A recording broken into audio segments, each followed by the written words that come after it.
Alors voilà, chez moi, le rendu c'est terminé finalement. Donc le fichier est bien sur le disque dur, fichier PNG, c'est ce que j'avais demandé.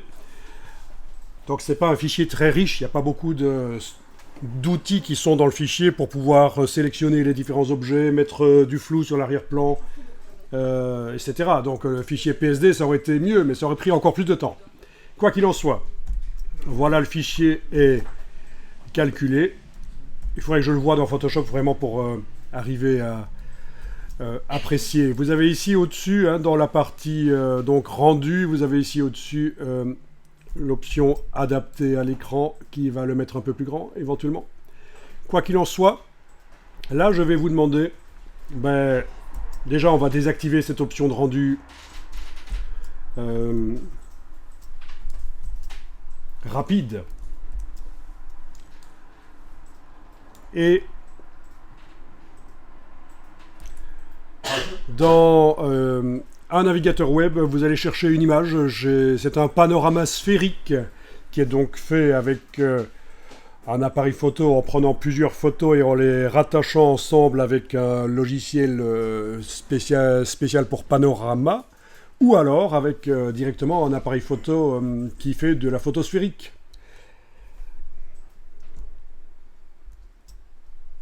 Donc vous tapez exactement ça, je vous ai évidemment raccourci l'URL pour que vous arriviez à trouver. Vous téléchargez l'image qui va apparaître et on va faire un petit test. Vous vous souvenez que dans la sphère, il y a un reflet, ça ressemble à des garages, on ne sait pas trop à quoi ça ressemble. Mais on va voir ce que ça donne si on met un panorama de montagne à la place de ces garages. En tant qu'environnement de notre scène.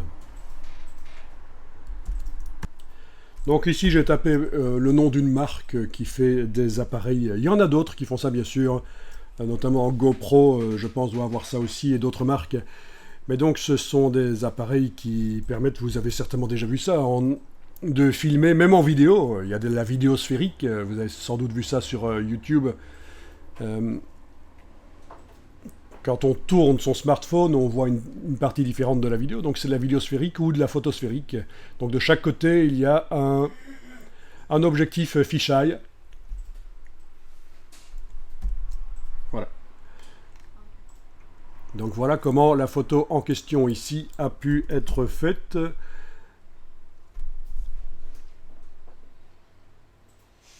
Donc si vous n'aviez pas compris, le côté gauche se raccorde avec le côté droit, en fait. Hein. C'est une scène à 360 degrés. Et en bas de la photo, on voit le sol. Et en haut de la photo, c'est le ciel si on regardait tout en haut.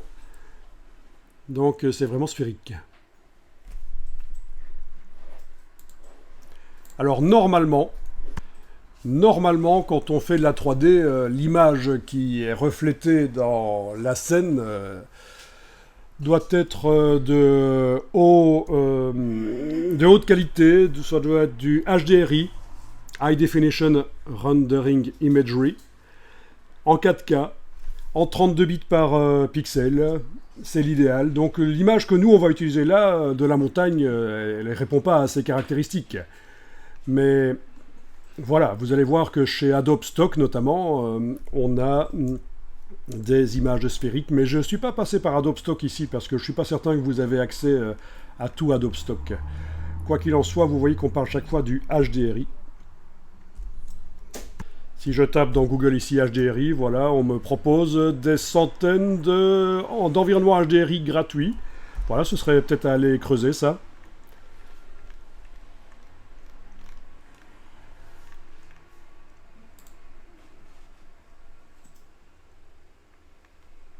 Les images HDR.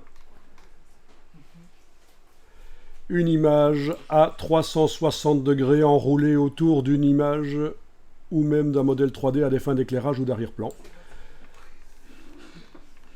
Imagerie à grande gamme dynamique, voilà la version française.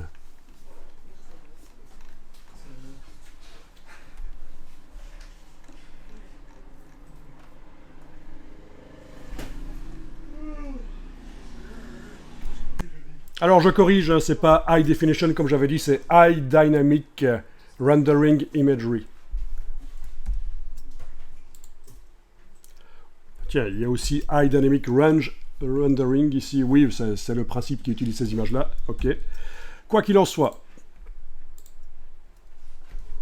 vous êtes dans votre scène et on va aller remplacer la réflexion qu'on voit là dans la sphère. J'espère que vous avez un objet brillant et la sphère c'est l'idéal.